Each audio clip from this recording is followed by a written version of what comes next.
യോ guys welcome back. അപ്പോൾ നമ്മൾ നേരെ അവിടെ നിന്ന് ഇറങ്ങി മാനാഞ്ചിറയിലേക്കാണ് എത്തിയത്. മാനാഞ്ചിറയിൽ എത്തിക്കഴിഞ്ഞപ്പോഴത്തേക്കിനും ഞാൻ കുറച്ച് കാര്യങ്ങളൊക്കെ ഇങ്ങനെ ഷൂട്ട് ചെയ്തപ്പോഴത്തേക്കിനും ഞാനിങ്ങനെ ആലോചിച്ചു മാനാഞ്ചിറയുടെ ചരിത്രം കൂടി പറയാം. അങ്ങനെ അതിൻ്റെ ചരിത്രമൊക്കെ ഞാൻ കാണാപ്പാടം പഠിച്ച് പറയണേന്ന്. പക്ഷേ പ്രശ്നം എന്ന് വെച്ച് കഴിഞ്ഞാൽ മൈക്ക് നല്ല വൃത്തിക്ക് അന്നേരം ഓഫായി പോയി, ചാർജ് തീർന്ന്. ഇനി അങ്ങോട്ട് തീരെ മൈക്ക് ചാർജില്ല എന്നെനിക്ക് മനസ്സിലായി. ഞാനാണെങ്കിൽ ഇങ്ങനെ കാണാപ്പാടം പഠിച്ചുകൊണ്ട് ഇങ്ങനെ പറഞ്ഞുകൊണ്ടിരിക്കണേന് അതിനിടയ്ക്ക് ഞാൻ മറന്നു പോകുമ്പോൾ ഞാനിങ്ങനെ ആലോചിക്കും എങ്ങനെയാണ് ഇതുണ്ടായത്. എന്നിട്ട് പിന്നെ ഞാൻ ഓർക്കും ഇങ്ങനെ പണ്ട് സ്കൂളിൽ ടീച്ചറിനെ പറഞ്ഞ് കേൾപ്പിച്ച പോലെയൊക്കെ പറഞ്ഞൊക്കെ അങ്ങനെ സാധനം പറയുന്നുണ്ട്. പക്ഷെ നല്ല വൃത്തിക്കൊന്നും റെക്കോർഡായില്ല എന്തായാലും. അങ്ങനെ പിന്നെ എനിക്ക് മനസ്സിലായി എന്തായാലും മൈക്ക് ഓഫായിട്ടുണ്ടെന്ന്. കാരണം എത്ര നെക്കി പിടിച്ചിട്ട് അതിനകത്തൊരു സ്വിച്ച് ഉണ്ടായി, അത് നെക്കി പിടിച്ചിട്ടും ലൈറ്റൊന്നും കത്തണില്ല. അപ്പം മനസ്സിലായി ചാർജ് തീർന്ന്. അങ്ങനെ പിന്നെ ഇനി മനസ്സിലായി ഇനിയിപ്പോൾ എന്തായാലും അങ്ങനെ പറഞ്ഞിട്ടൊന്നും കാര്യമില്ല, വീട്ടിൽ പോയിട്ട് വോയിസ് ഓവർ തന്നെ കൊടുക്കുക. അപ്പോൾ ഓർത്ത് എന്നാൽ പിന്നെ അതിൻ്റെയൊക്കെ ഒരു ഷൂട്ട് ചെയ്യാം, അതിൻ്റെ വിഷ്വൽസൊക്കെ എടുക്കാം. അപ്പോൾ ഇതിൻ്റെ ചരിത്രത്തിനെ പറ്റി പറഞ്ഞു വരുവാന്ന് വെച്ച് കഴിഞ്ഞാൽ ഇത് ആക്ച്വലി പണിതത് ഏറനാടിൻ്റെ ഗവർണറായിരുന്ന ശ്രീ മാന വിക്രമൻ എന്ന് പറഞ്ഞൊരാളാണ്. ആ പുള്ളി പിന്നീട് ഏറനാടിൻ്റെ സാമൂറിൻ ഒക്കെ ആവുന്നുണ്ട്.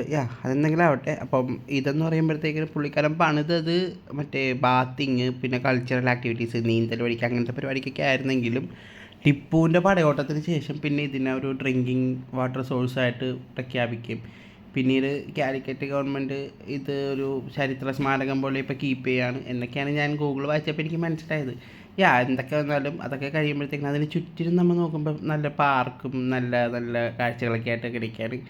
അങ്ങനെ ഞാൻ അവിടെ നിന്ന് പിന്നെ കുറേ നേരം അവിടെ കാഴ്ചകളൊക്കെ കണ്ടിട്ട് പിന്നെ ഞാൻ പുറത്തോട്ട് ഇറങ്ങി. ഇനി എൻ്റെ അടുത്ത ലക്ഷ്യം എന്ന് വെച്ച് കഴിഞ്ഞാൽ പാരഗൺ ബിരിയാണി. അങ്ങനെ ഇറങ്ങിക്കഴിഞ്ഞപ്പോഴത്തേക്കിനും ഞാൻ അറിഞ്ഞത് പാരഗൺ തൊട്ടടുത്ത് തന്നെയാണെന്നാണ്. ഞാൻ ആദ്യം ഓർത്തത് പാരഗൺ അവിടെ നിന്ന് ഇത്തിരി ദൂരം ഉണ്ടാകുമോ, എന്താ അവസ്ഥ എന്നൊന്നും അറിയില്ലല്ലോ. അങ്ങനെ ചോദിച്ചപ്പോൾ തൊട്ടടുത്ത് തന്നെയാണെന്ന് പറഞ്ഞു. അപ്പം നേരെ പാരഗൺ ബിരിയാണിയിലേക്ക് വിട്ട് ആ പാലത്തിൻ്റെ അടിയിൽ കാണാനാണ് Paragon biryani, the world famous. അങ്ങനെ ഒന്ന് ക്രോസ് ചെയ്യാനായിട്ടായിരുന്നു അതിനേക്കാട്ടിലും വലിയ ഭഗീരഥ പ്രയത്നമായിരുന്നു. ഭയങ്കര തിരക്ക്. അവസാനം പിന്നെ ക്രോസ് ചെയ്ത് നേരെ പാരഗൺ ബിരിയാണിയുടെ അകത്തേക്ക് അങ്ങോട്ട് കയറി. മോനെ അകത്തുള്ള തിരക്ക് കാരണം വൈകിട്ട് 5:30 മണിയായി. എന്നിട്ടും ആ തിരക്ക് കാരണം ഉച്ചക്കൊക്കെ വന്നു കഴിഞ്ഞ് കഴിഞ്ഞാൽ ഇവിടെ അടുക്കാൻ കൂടി പറ്റില്ല, അമ്മാതിരി തിരക്കാണ്. അതുകൊണ്ടിട്ടാണ് ഞാൻ പിന്നെ ഉച്ചക്കത്തെ പ്ലാൻ അങ്ങനെ അങ്ങ് ക്യാൻസൽ ചെയ്തത്. അങ്ങനെ ഞാൻ കയറിയപ്പോൾ തന്നെ എനിക്ക് ഭാഗ്യത്തിന് ഇരിക്കാൻ സീറ്റ് കിട്ടി. മുന്നേ ഞങ്ങൾ ഒരു വട്ടം പോയപ്പം ഒരു രക്ഷ ഉണ്ടായില്ല, ഇരിക്കാൻ പോലും ഒരു സീറ്റ് കിട്ടിയില്ല. സീറ്റ് കിട്ടി. ഞാൻ നേരെ അയാളുടെ അടുത്ത് പറഞ്ഞൊരു ഹാഫ് ചിക്കൻ ബിരിയാണി, അങ്ങനെ എനിക്കൊരു സിംഗിൾ ചിക്കൻ ബിരിയാണി കൊണ്ടുവന്ന് തന്നു. ഞാൻ കുറേ നേരം എൻ്റെ ഭംഗി കൊണ്ട് ഫോട്ടോ എടുത്തൊക്കെ ഇരുന്നേച്ച് പിന്നെ ലാസ്റ്റ് അത് വിളമ്പി. എൻ്റെ മോനി എന്താ പറയുക, വേൾഡ് ഫേമസ് അല്ലേ, പ്രത്യേകം പറയേണ്ട കാര്യമുണ്ടോ. ആസ് യൂഷ്വൽ പാരഗൺ ഞാൻ ഭയങ്കര ഇഷ്ടമാണ് എനിക്ക് പാരഗൺ ബിരിയാണി. അത് തന്നെ ഇപ്പോഴും ആ ഒരു ടേസ്റ്റും ക്വാളിറ്റിയും എല്ലാം അതുപോലെ തന്നെ ഒരു രക്ഷ ഉണ്ടായില്ല. അതിൻ്റെ ഒപ്പം കിട്ടിയ സൈഡ് ഐറ്റംസ് ആണെങ്കിലും ഒരു അച്ചാറുണ്ടായിരുന്നു, പിന്നെ സലാഡ് ഉണ്ടായിരുന്നു, പിന്നെ ഒരു ചമ്മന്തിയും ഉണ്ടായി. പൊളി സാധനമായിരുന്നു. ഒരു രക്ഷയില്ലെന്ന് വെച്ചാൽ ഒരു രക്ഷയില്ലായിരുന്നു ആ ബിരിയാണി. അങ്ങനെ ഞാൻ പിന്നെ അവിടെ ഇരുന്ന ആ ബിരിയാണി അങ്ങനെ കഴിച്ചുകൊണ്ടിരുന്നു, ആസ്വദിച്ച് അങ്ങോട്ട് കഴിച്ചുകൊണ്ടിരുന്നത്. അയ്യോ എന്താ പെട്ടെന്ന് തീർന്നു. പക്ഷേ എനിക്ക് പിന്നെ പറയാനായിട്ട് സ്പേസും ഇല്ല വയറിൽ. അപ്പോൾ എൻ്റെ ഒപ്പം ഒരു ചേട്ടനും ഉണ്ടായിരുന്നു. പുള്ളി ഇതൊക്കെ കണ്ട് ഞാൻ വീഡിയോ ഒക്കെ എടുക്കണൊക്കെ കണ്ടപ്പോഴത്തേക്കിനും തംസപ്പൊക്കെ തന്നു, അങ്ങനെയൊക്കെ ഇരുന്നു. പിന്നെ അത് കഴിഞ്ഞ് ഞാൻ ക്യാഷൊക്കെ കൊടുത്ത് അവിടെ നിന്ന് നേരെ ഇറങ്ങി.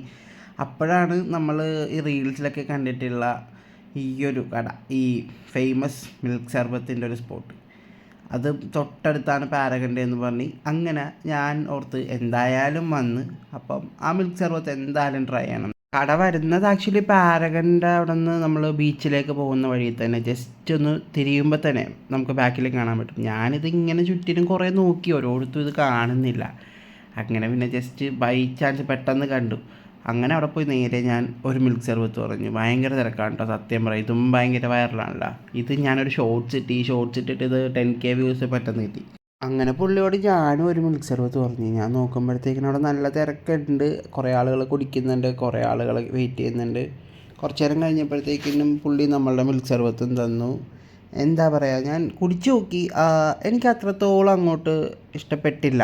എങ്ങനെ വൈറലായതിൻ്റെ കേസൊന്നും എനിക്കറിയില്ല, ബട്ട് ഞാൻ കുടിച്ചിട്ട് എനിക്ക് അത്രത്തോളം അങ്ങോട്ട് ഇഷ്ടപ്പെട്ടില്ല. കാരണം പലരും പറഞ്ഞത് ഭയങ്കര റിഫ്രഷിങ് ആണ്. അതുകൊണ്ട് എനിക്ക് അങ്ങനെ ഒന്നും അങ്ങോട്ട് എനിക്ക് ഫീൽ ചെയ്തില്ല പേഴ്സണലി. പിന്നെ ഇതിനെക്കാട്ടിലും നല്ല മിൽക്ക് സർബത്ത് ഞാൻ കൊച്ചിയിൽ നിന്ന് തന്നെ ട്രൈ ചെയ്തിട്ടുണ്ട്.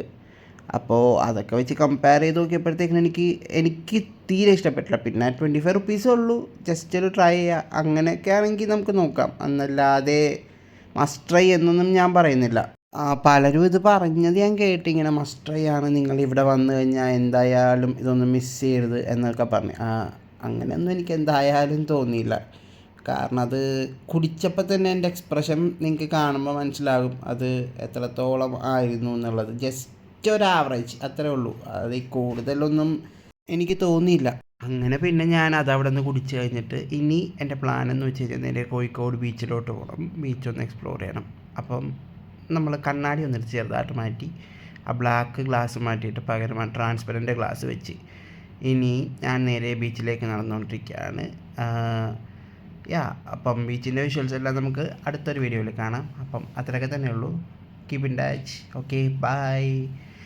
അല്ല, പോകാൻ വരട്ടെ. നമ്മൾ മറ്റേ മാനാഞ്ചിറയിലെ കുറച്ച് കാണാപ്പാടം പഠിച്ച ബ്ലൂപ്പേഴ്സും കൂടിയുണ്ട്, അതൊക്കെ കൂടി ഒന്ന് കണ്ടേക്ക്.